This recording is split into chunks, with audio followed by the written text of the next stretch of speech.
26 வருட நம்பிக்கை, லட்சக்கணக்கான சந்தோஷ திருமணங்கள். கல்யாணம்னாலே தமிழ் மேட்ரிமோனி தான். இர்ரெகுலர் பீரியட் என்னதான் பண்றது? உங்க பிரச்சனைகளை கட்டுப்படுத்த லயன் டேட் சிரப் தினமும் 2 spoon. Jayam Ravi versus like Karthi ரவியா இருந்தது இந்த விஷயம் இல்லையா? அதனை தொடர்ந்து மூணாவது பர்சனா உள்ள என்ட்ரி கொடுத்தவங்க வந்து இந்த கெனிஷா.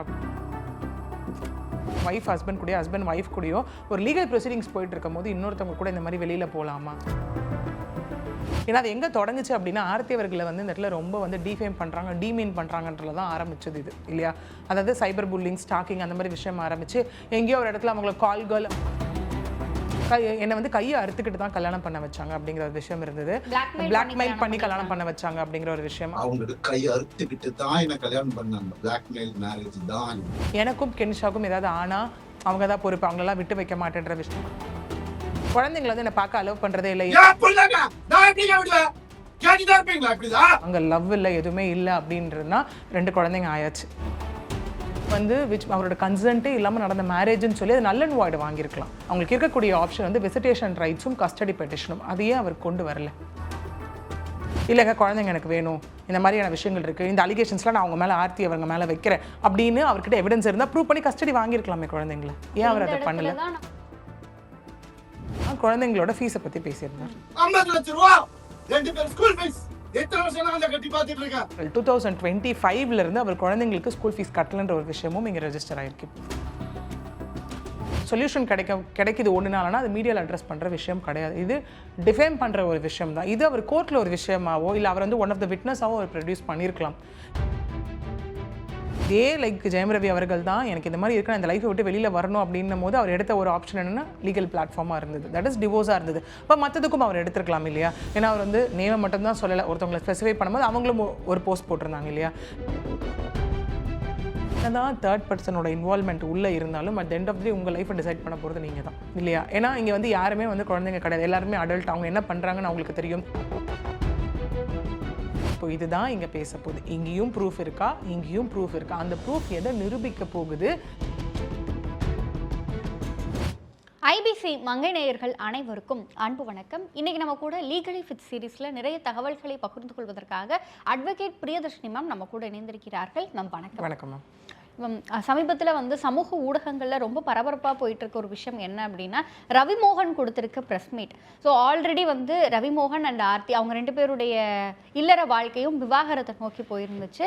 அதை நம்ம பார்க்கும்பொழுது இடையில வந்து கெனிஷா அப்படின்ற ஒருத்தங்க வந்து ஜாயின்ட் ஆனாங்க. ரவிமோகன் ஸ்டுடியோஸோட இனாக்ரேஷனாக இருந்தாலும் சரி, அவரோட அடுத்தடுத்த கட்ட வளர்ச்சிகளில் அவங்க எப்போவுமே கூட இருந்தாங்க. சமீபத்தில் கெனிஷா அவர்களும் வந்து நான் இனிமேல் ரவிமோகன் வாழ்க்கையில் இல்லை, நீங்கள்லாம் சந்தோஷமாக இருங்க அப்படின்ற மாதிரியான ஒரு பதிவு போட்டிருந்தாங்க. ஸோ ரவிமோகனோட ப்ரெஸ் மீட் பெரிய பல சர்ச்சைகளை ஏற்படுத்தியிருக்கு. ஸோ இந்த கேஸோட அவுட்லைன் அப்படின்னு சொன்னால் அது என்னது மேம்? எஸ், ஆக்சுவலி இந்த 3-4 நாளாக இல்லையா, அதாவது கொஞ்சம் பொலிட்டிக்கல் நியூஸ்லேருந்து தாண்டி நமக்கு பெரிய பிரேக் கொடுத்தது இந்த நியூஸ்ன்னு சொல்லலாம். அது வரைக்கும் வந்து ஃபுல்லாக வந்து ஐ திங்க் இந்த இயரோட ஒரு பொலிட்டிக்கல் விஷயம் வந்து எல்லாரையும் டிவி முன்னாடி உட்காந்த ஒரு விஷயம் நிறைய அதுலேயும் நிறைய நடந்துக்கிட்டு இருக்கு. ஸோ அதில் வந்து எடுத்து சாட்டர்டே ஐ திங்க் நேற்று ஃபுல்லாக வீக்கெண்டு வேறு அதுவும் இல்லையா, இதனை தொடர்ந்து நிறைய மீம்ஸ் அவரே சொல்லியிருந்தார், மீம்ஸ் கண்டென்ட்டுக்கு நானே கொடுக்குறேன் அப்படிங்கிற மாதிரியான விஷயங்கள். நம்ம ஐ திங்க் முன்னாடி ஸ்டார்டிங்லேருந்து இது லீகலாக என்ன நடந்துட்டுருக்கு இதில் அப்படின்னு பேசிகிட்டு இருந்தோம். அகெயின் இதுலேயும் நம்ம பேச போகிறது யாரோட பர்சனல் லைஃப்குள்ளேயும் நம்ம போகிறது கிடையாது. ஓகே, ஏன்னா அது வந்து ஜட்ஜ் பண்ணுறதுக்கோ கொஸ்டின் பண்ணுறதுக்கோ நம்ம யாருமே கிடையாது இல்லையா? ஸோ அப்படி இருக்கும்போது இது வந்து ஒரு 3 டைமென்ஷனல் ஒரு விஷயம் இது இல்லையா? அதாவது முதல்ல வந்து ஜெயம் ரவி வர்சஸ் லைக் கார்த்தி ரவியா இருந்தது இந்த விஷயம் இல்லையா?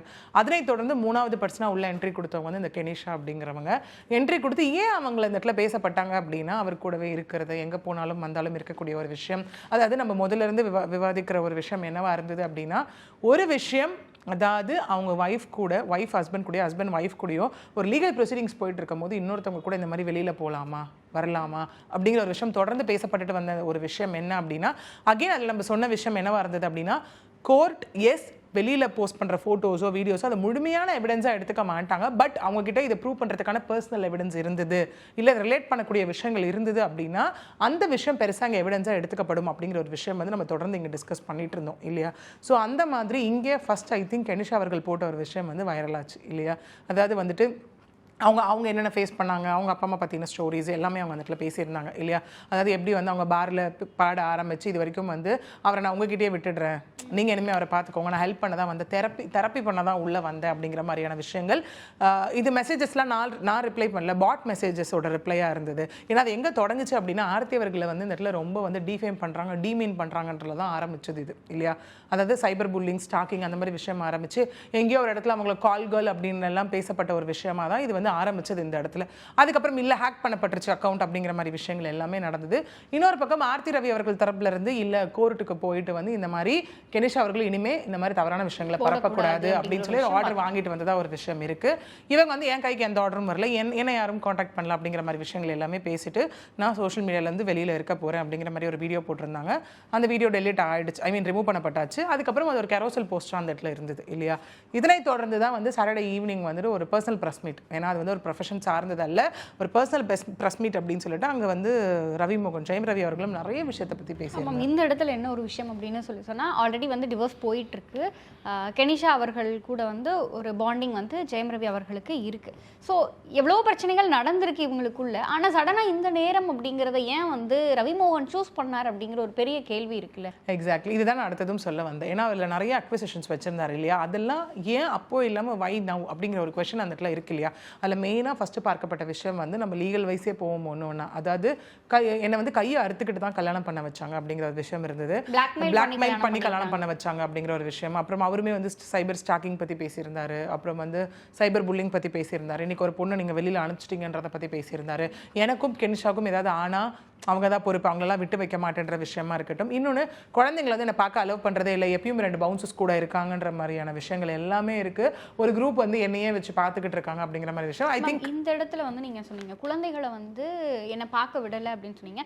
சமீபத்தில் ரவிமோகன் அவர்களுடைய மாமியார் மதரின்லா கொடுத்திருந்த அந்த ப்ரெஸ் மீட்டை பார்க்கும்போது அப்படிலாம் கிடையாது, யாருமே அப்படி பண்ண முடியாதுல்ல அப்படின்னு சொல்லி அவங்க ஒரு ப்ரெஸ் மீட் கொடுத்துருந்தாங்க. பார்க்க முடியாது. இன்னொன்னும் அவர் 2 வாட்டி அதிகபட்சம் குழந்தைய பார்த்துருப்பாருன்ற மாதிரியான ஒரு விஷயம் வந்தது. ஸோ இதை தான் நான் ஒன்று லீகலாக இந்த இடத்துல கிளாரிஃபை பண்ண விரும்புகிறேன். ஆக்சுவலி என்னென்ன பார்த்தோம் அப்படின்னா ஃபர்ஸ்ட் விஷயம், எஸ் சொன்ன மாதிரி பிளாக்மெயில் பண்ணி என்னை மிரட்டி கல்யாணம் பண்ணிக்கிட்டாங்க அப்படிங்கிற ஒரு விஷயம். அப்படி ஒரு இக்கட்டமான சூழ்நிலையில் ரவிமோகன் அவர்கள் உள்ளே போய் கல்யாணம் பண்ணாரா அப்படிங்கிறது ஒரு விஷயம். ஏன்னா இங்கே யாரும் குழந்தை கிடையாது, எல்லாருமே அடல்ட் இல்லையா. அப்படி ஒருத்தவங்களை ஃபோர்ஸ் பண்ணி கல்யாணம் பண்ண வைக்க முடியுமா அப்படின்னு. இல்லை அவர் ஒரு வேளை அதையும் தாண்டி வந்துட்டு இல்லைங்க எனக்கு வந்து ஓகே நான் கல்யாணம் பண்ணிட்டேன், அதுக்கப்புறம் லைஃப் நல்லா தான் போச்சுன்னு அவரே சொல்கிறார் இல்லையா. அந்த இடத்துல போச்சு. அப்புறம் சில விஷயங்கள் பேங்க் அக்கௌண்ட்ஸ் அது இது டீட்டெயில்ஸ்லாம் நிறைய அலிகேஷன்ஸ் அப்புறம் வைக்கப்படுது. இதெல்லாம் நம்ம முன்னாடி நிறைய பேசியாச்சு இல்லையா. அப்படி இருக்கும் போது சரி ஓகே அப்போ அவர் அதை எதுவுமே பண்ணலை, ஓகே ஒரு லைஃப்குள்ளே போயிட்டார். ஒரு வேளை அதுக்கப்புறமும் அவர் அதை ஃபீல் பண்ணியிருந்தார், அவருக்கு டுவர்ட்ஸ் அங்கே லவ் இல்லை எதுவுமே இல்லை அப்படின்றதுனா 2 குழந்தைங்க ஆயாச்சு இல்லையா. அப்போவே அவர் இல்லைங்க எனக்கு டிவோர்ஸ் வேணும், இந்த மாதிரி இவ்வளோ பிளாக்மெயில் பண்ணி த்ரெட்டன் பண்ணி கல்யாணம் பண்ணிக்கிட்டாங்க அப்படின்னா அவர் கோர்ட் அப்ரோச் பண்ணியிருக்கலாம். விச் மீன்ஸ் இது வந்து அவரோட கன்சென்ட்டே இல்லாமல் நடந்த மேரேஜ்னு சொல்லி அது நல்ல வாய்டு வாங்கியிருக்கலாம். ஓகே, ஏன்னா மேரேஜ் வந்து லைக் அந்த இடத்துல வாய்டுன்னு ஆக்கிறதுக்கும் நல்லுன்னு ஆக்கிறதுக்கும் இந்த மேரேஜ் நடந்ததே செல்லாதுன்னு அவர் அந்த இடத்துல வாங்கியிருக்கலாம். சரி அதையும் விட்டாச்சு. அதுக்கப்புறம் தொடர்ந்து லைஃப் போயிட்டு இருந்தது இந்த 15 to 16 இயர்ஸ் ஆஃப் ஒரு பீரியடில் இல்லையா. இந்த பீரியடில் வந்து அவருக்கு இன்னும் வந்துட்டு ஏதாவது ப்ராப்ளம்ஸ் இருந்ததுன்னா அந்த டைமில் அவர் எப்பயாச்சும் வெளியில் வந்திருக்கலாம்.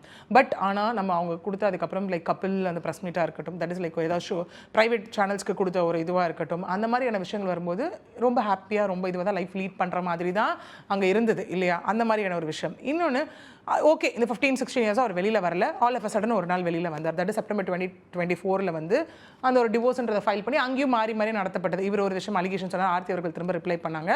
அப்பயும் ஒரு விஷயம் ஆர்டர் வாங்கப்பட்டுச்சு. என்ன வாங்கப்பட்டுச்சு அப்படின்னா சோஷியல் மீடியாவில் இவங்களை பற்றி யாரும் உட்காந்து ஒரு விவாதமாக கொண்டு வரக்கூடாது, ஒருத்தர் தாக்கிக்க கூடாது அப்படிங்கிற விஷயம் வந்தது. அதுக்கப்புறம் இது ரொம்ப சைலண்ட் ஆச்சு. ஓகே கோர்ட்டில் இருந்தது. அதுக்கப்புறம் ஆர்த்தி அவர்கள் தரப்புல இருந்து ஒரு இன்ட்ரி மெயின்டெனன்ஸ் ஃபைல் பண்ணப்பட்டது. அதுவும் நம்ம டிஸ்கஸ் பண்ணியிருந்தோம் இல்லையா. ஸோ இதுக்கப்புறம் அதை பேசலாம். அது ஒரு விஷயம். ஓகே, ஸோ இந்த மாதிரி விஷயம் குழந்தைங்க விஷயம் அடுத்தது வரலாம். இந்த மாதிரி குழந்தைங்களை என்ன பார்க்கவே விட மாட்டேங்கிறாங்க, எனக்கு என் குழந்தைங்களுக்காக மட்டும்தான் இந்த வீடியோவை என் குழந்தைங்க பார்க்கணும் அப்படிங்கிற மாதிரி ஒரு ஸ்பெசிஃபைடாக சொல்லியிருப்பார் இல்லையா. அப்படி இருந்ததுன்னா அங்கே அவருக்கோ இல்லை அவரை மாதிரி யாராவது பாதிக்கப்படுறாங்க அப்படின்னா அவங்களுக்கு இருக்கக்கூடிய ஆப்ஷன் வந்து விசிட்டேஷன் ரைட்ஸும் கஸ்டடி பெட்டிஷனும். அதையே அவர் கொண்டு வரல. ஏன் அவர் நாடவே இல்லைங்க இந்த மாதிரி என் குழந்தைய இவங்க பார்க்க போல, இதெல்லாம் ப்ரூஃப்ஸ். இன்னைக்கெல்லாம் என் குழந்தைய நான் மீட் பண்ண ட்ரை பண்ணியிருக்கேன், இந்த இடத்துக்குலாம் நான் போயிருக்கேன். ஓகே அப்போனா எனக்கு வந்து விசிட்டேஷன் ரைட்ஸ் கொடுங்க, எனக்கு வீக்லி ஒன்ஸ் பார்க்கணும், குழந்தைங்களை நான் வெளியே கூட்டிகிட்டு போகணும், இல்லை டெய்லி குழந்தைங்க கூட நான் கால் பேசணும், வீடியோ கால் பேசணும் அப்படின்னு கேட்டிருந்தா எந்த நீதிமன்றமும் மறுத்திருக்காது. 2024 அவர் ஃபைல் பண்ணியிருந்தாருன்னா இப்போ என்ன 2026 இந்நேரத்துக்கு அட்லீஸ்ட் ஒரு விசிட்டேஷன் ரைட்ஸ் அது அவருக்கு கிடச்சிருக்கும்.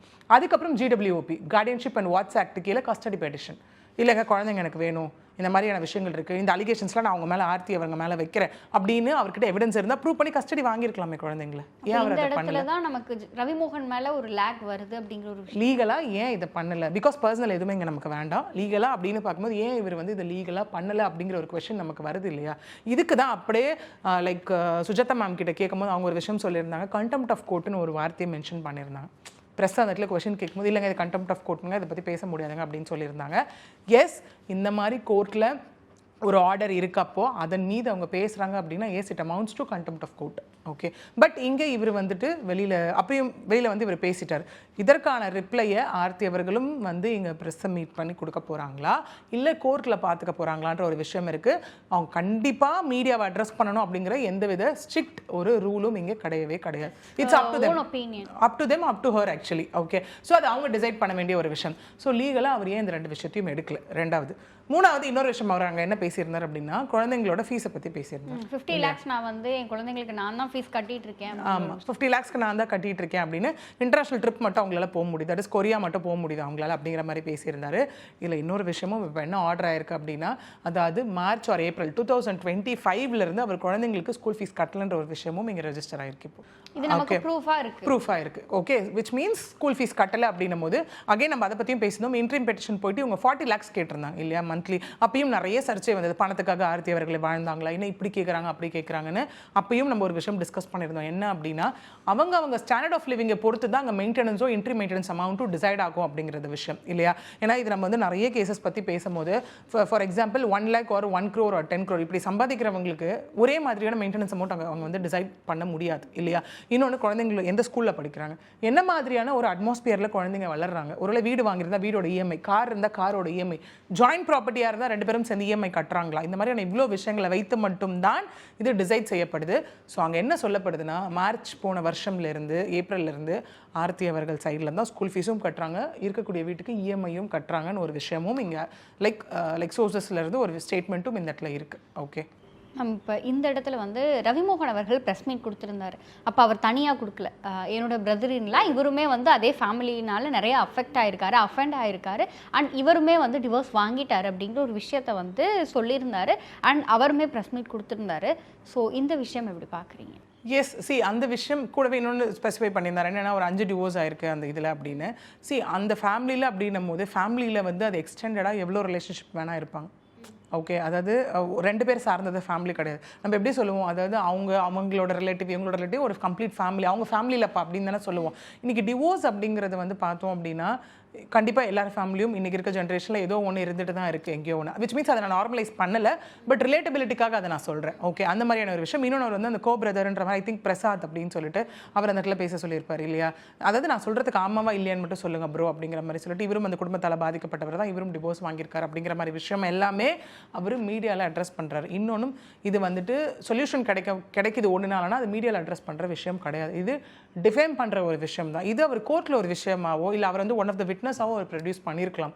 இதே இந்த விஷயம் பார்க்க போனால் நம்ம முன்னாடியே ஒரு சில கேசஸில் பேசியிருந்தோம். ஒரு தேர்ட் பர்சனால் ஒரு லைஃப் ஸ்பாயில் ஆகுதுன்னு நினச்சிருந்தா அந்த தேர்ட் பர்சனை நடக்கக்கூடிய கேஸ்க்கு husband and wife either spouse வந்து பார்ட்டி டு த கேஸாக சேர்க்கலாம், இல்லைனா விட்னஸ் டு த கேஸாக சேர்க்கலாம் அப்படிங்கிற ஒரு விஷயம் இருக்கு இல்லையா அந்த இடத்துல. ஸோ அந்த மாதிரி அவர் கோர்ட்டில் ப்ரொடியூஸ் பண்ணலாம் இல்லையா? கண்டிப்பாக. இல்லை கோர்ட்டில் அவர் வந்து இன்க்ளூசிவாக அங்கே போயிட்டு இல்லைங்க இவரும் இருக்கார் ஒன் ஆஃப் த விட்னஸாக இவர் அப்படின்னு சொல்லி அந்த இடத்துல கொண்டுட்டு போயிருக்கலாம் இல்லையா? ஓகே, இது அந்த மாதிரியான ஒரு விஷயங்கள் இங்கே இருக்குது. இப்போ இதில் என்ன நடக்கும் அப்படின்னா அவர் வந்து பேசியிருக்காரு. ஸ்டில் நம்ம வந்து எப்போவுமே சொல்லுவோம் இல்லையா, to be heard on both sides அப்படிங்கிறது. ஏன்னா அதுதான் பயாஸ்ட் இல்லாமல் ஒரு விஷயம்.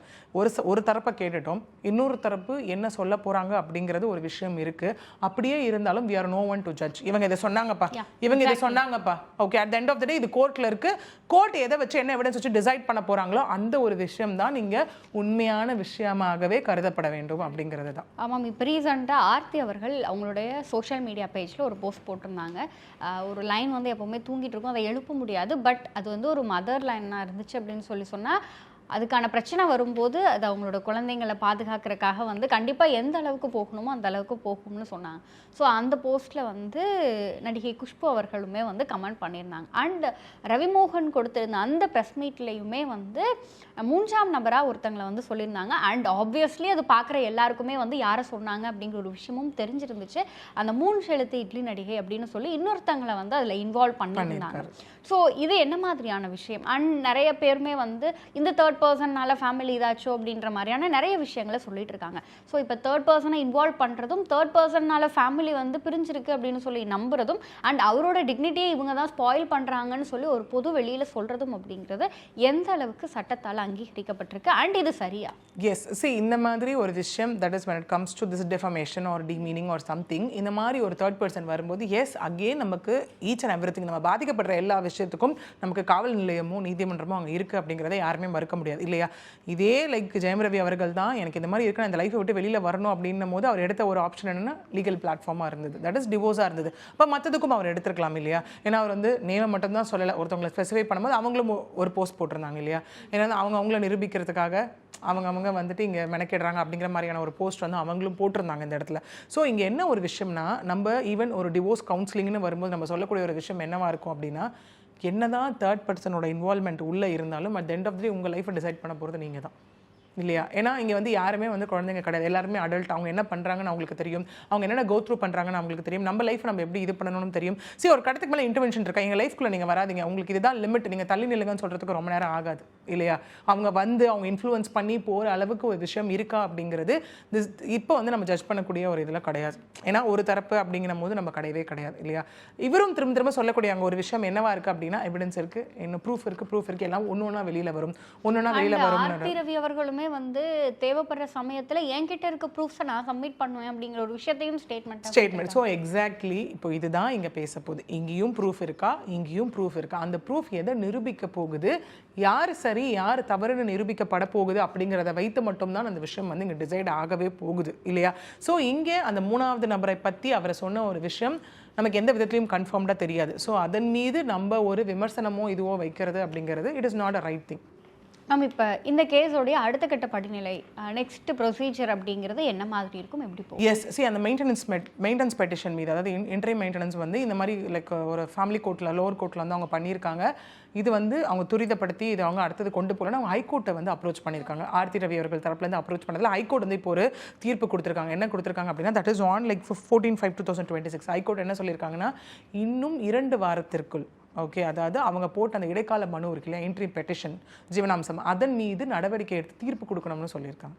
ஸோ விச் மீன்ஸ் 2 வீக்ஸில் அதன் மீதான என்கொயரி நடத்தப்பட்டு இன்ட்ரி மெயின்டெனன்ஸ் அப்படிங்கிற ஒரு விஷயம் டிசைட் ஆக போகுது அப்படிங்கிறது ஒரு பக்கம் இருக்குது ஓகேவா?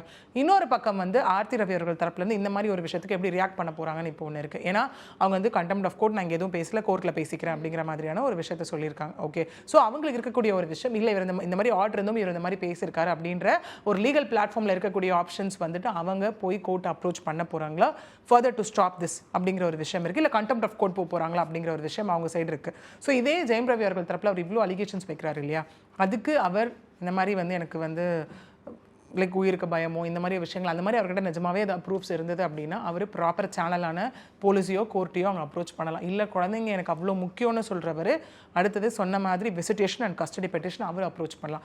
இந்த மாதிரி 2 சைடும் லீகல் வேல இவ்வளோ விஷயம் ஓப்பனாக இருக்கப்போ அவங்க எதை சூஸ் பண்ணி அவங்களுக்கு நிஜமாவே என்ன ரெமெடி வேணும் அப்படின்னு எடுத்துகிட்டு போகிறாங்கன்றதை பொறுத்து தான் எல்லாம் அடுத்த கட்டமான நகர்வு அப்படிங்கிறது இங்கே இருக்கவே போகுது. கண்டிப்பாக மேம், இந்த கேஸ் சார்ந்த நிறைய விஷயங்களை எங்களோடும் எங்கள் நேயர்களோடும் பகிர்ந்து கொண்டதற்கு நன்றி மேம். நன்றி. 26 வருட நம்பிக்கை, லட்சக்கணக்கான சந்தோஷ திருமணங்கள். கல்யாணம்னாலே தமிழ் மேட்ரிமோனி தான். இர்ரெகுலர் பீரியட் என்னதான் பண்றது? உங்க பிரச்சனைகளை கட்டுப்படுத்த லயன் டேட் சிரப் தினமும் 2 ஸ்பூன்.